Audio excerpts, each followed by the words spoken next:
On est parti. Donc, je vais vous demander pourquoi vous voulez devenir française. Je veux devenir française parce que j'aime la France. C'était un choix qu'on a fait conscient, moi et mon mari, de venir ici, d'amener nos enfants ici et de faire grandir nos enfants avec les valeurs de la France, liberté, égalité, fraternité. Donc, D'accord. je vis en France depuis 10 ans et je me sens déjà française. Et j'aimerais bien être naturalisée et vraiment savoir que je suis française, que la France m'adopte. D'accord. Ok. Vous pouvez me donner les trois pouvoirs en France qu'on a? Oui, bien sûr, les pouvoirs législatifs, Mhm. exécutifs et judiciaires.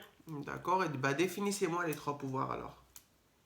Alors, le pouvoir législatif est détenu par le Parlement et c'est le Parlement qui vote les lois. Pouvoir exécutif est représenté par le président et le gouvernement. Le gouvernement avec bien sûr le premier ministre. Il veille que la loi soit appliquée. Non, c'est pas, Euh, c'est pas le gouvernement qui veille à ce que la loi soit appliquée, hein. euh, C'est bien ce que vous avez dit. Le pouvoir exécutif, il est détenu par le président de la République et par le gouvernement. Et ils conduisent la politique nationale et ils ont le pouvoir armé. oui, c'est ça. Maintenant, le Donc troisième la pouvoir, c'est le politique pouvoir nationale. judiciaire. Maintenant, c'est Mhm. le pouvoir C'est- judiciaire. Définissez-le. Alors le pouvoir judiciaire, c'est des magistrats. Ce sont des magistrats c'est eux qui veillent que la loi elle est respectée et dans le cas contraire, il y a des pénalités. Si la loi, dans le cas du non-respect de la loi, il y a la prison ou bien toutes les autres C'est peines sanctionné. En cas prévues. de non-respect, on dit sanctionné. On rentre pas plus dans le détail. D'accord? C'est la sanction D'accord, du non-respect. d'accord. C'est quoi le Parlement? Le Parlement, en fait, représente l'Assemblée nationale et le Sénat, Ok. les députés et les sénateurs qui préparent et qui votent les lois. Ouais. D'accord. Qui vote la loi et contrôle le gouvernement aussi. Ils contrôlent bien sûr le gouvernement, oui. D'accord, on va retourner un peu en arrière. En quelle année a débuté la Révolution française? La Révolution française a débuté en 1789. 1789, exactement. C'était qui le roi à cette époque-là? Louis XVI, Louis XVI. Comment est décédé Louis XVI? il était guillotiné avec sa femme. D'accord, guillotiné. Quand on a guillotiné, c'est quoi la signification de la guillotine de Louis XVI concrètement pour les révolutionnaires à cette époque-là? C'est le symbole de la fin de la monarchie absolue. Exactement, et le début d'une ère nouvelle, ce qui est la République. Et en quelle année, par conséquent, on a proclamé la Première République? La première république, elle a été proclamée en 1792. Exactement, 1792, on a eu la proclamation de la Première République. D'accord. Et qui détenait les trois pouvoirs à l'époque où Louis XVI était roi? Ah bah c'est le roi même. C'est lui. C'est le roi même qui détenait les trois pouvoirs. Vous êtes sûr que c'était le roi qui détenait les trois pouvoirs? Oui, oui, oui. Exactement, vous avez bien raison d'insister, c'était le roi qui détenait l'ensemble des pouvoirs, à savoir l'exécutif, le législatif Le- et le judiciaire. Euh, Tout à fait, tout à fait. En quelle année on a eu Valéry Giscard d'Estaing qui est élu président de la République? Valéry Giscard d'Estaing, c'est le troisième président de la Cinquième République. Hmm. Et donc, le début du... C'est Attendez, vous avez dit 1000... en quelle année? Pardon, Vous... j'ai pas dit encore Ah l'année. ouais, J'ai dit que déjà j'ai commencé. ok. C'est le troisième président. C'est le troisième président de la Cinquième République. Le début, c'est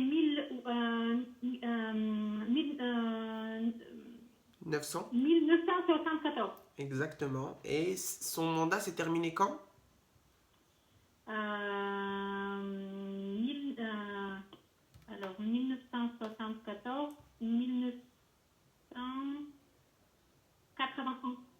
Exactement, 81. Pendant sa présidence à lui, Monsieur Valéry Giscard d'Estaing, qu'est-ce qui s'est passé? Qu'est-ce qu'on a eu comme grande loi?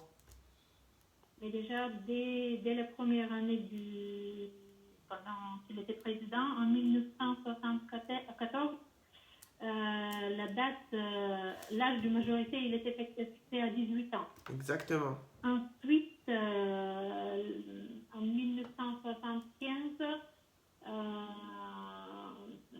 c'était pendant que le ministre de la Santé, c'était Simone Veil, elle a proposé, il était voté la loi IVG qui donne le droit des femmes d'avertir et l'avortement, il était dépénalisé. Exactement. Et en 1981, pour finir, en 1981, l'abolition de la peine de mort. Ok, alors justement, merci d'indiquer ça, ça me permet de mettre un peu la lumière sur ce problème-là. J'avais fait l'erreur sur la vidéo parce que moi-même, j'avais pas regardé les dates auparavant. Moi, je me basais sur 1981, tout comme vous l'avez fait, et je pense que c'est à bon droit que vous l'avez fait, il n'y a pas de problème, hein, ça ne gêne en rien. Seulement, ce n'était pas sous la présidence de Valéry Giscard d'Estaing qu'on a aboli la peine de mort, mais c'était sous la présidence de François Mitterrand. Parce que la peine de mort, elle a été adoptée au mois de septembre de 1981 et le président Mitterrand a été élu juste avant. Et c'était une promesse électorale de François Mitterrand d'abolir la peine de mort. Le projet a été porté par Robert Badinter et ça aboutit à une abolition de la peine de mort. Donc si on vous demande les lois qui sont arrivées, du moins les changements importants avec... sous la présidence de Valéry Giscard d'Estaing, vous veillerez à dire qu'on a eu la fixation de l'âge de majorité à 18 ans en 1974. Et vous direz également qu'on a eu la loi qui vient dépénaliser l'avortement, à savoir la loi IVG portée par Simone Veil en 1975. Et ensuite, on a eu un nouveau président qui était François Mitterrand, qui lui avait promis d'abolir la peine de mort. Et une fois président, la peine de mort fut abolie. D'accord ? D'accord. Ok, je vous ai donné trop d'informations d'un coup. Voilà, vous avez raison, la date c'est ça, en 1981, l'abolition de la peine de mort. Seulement, je préfère indiquer parce que c'était une erreur que j'avais faite sur une ancienne vidéo et je préfère l'éclairer tout de suite avec vous.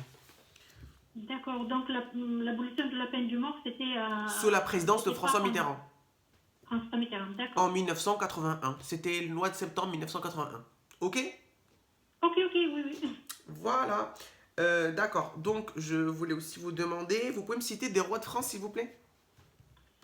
Clovis, Henri IV, Louis XIV, Louis XVI, Charlemagne, François Ier.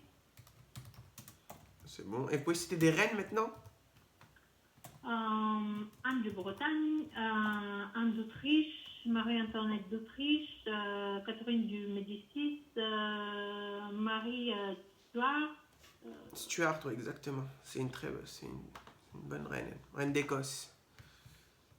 C'est bon, très bien. Combien de républiques on a eu en France?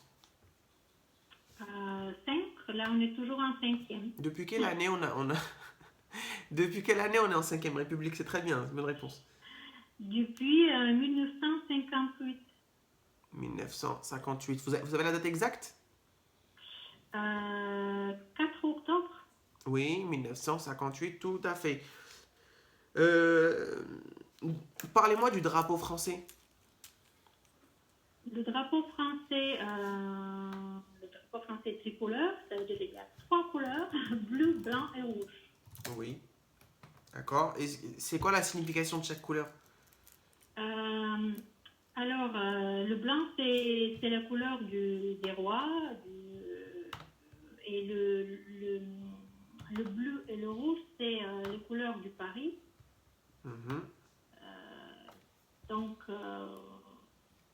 le drapeau français, en fait, il symbolise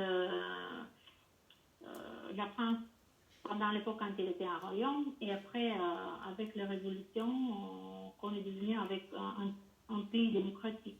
Exactement. Et les couleurs, le rouge et le bleu, c'est pas anodin qu'ils soient entre le roi. Ça signifie que le roi, il est pris entre les deux couleurs.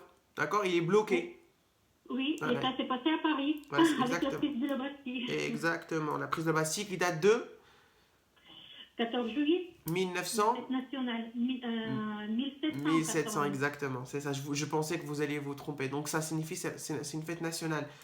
Avant de clore cette première partie, parlez-moi de Marianne. Marianne est un symbole par excellence de la liberté en France et sa statue, son buste, se trouve dans toutes les mairies. Exactement, le buste. Elle a un bonnet phrygien sur sa tête qui symbolise la liberté. Tout à fait. Tout à fait, c'est bon. Ça signifie la liberté parce que à l'époque, quand les esclaves avaient un bonnet phrygien, Oui, ça signifiait voilà, qu'ils étaient affranchis par leur maître. Oui. Tout à fait. Ouais. C'est bien. Bon, on va clore cette première partie.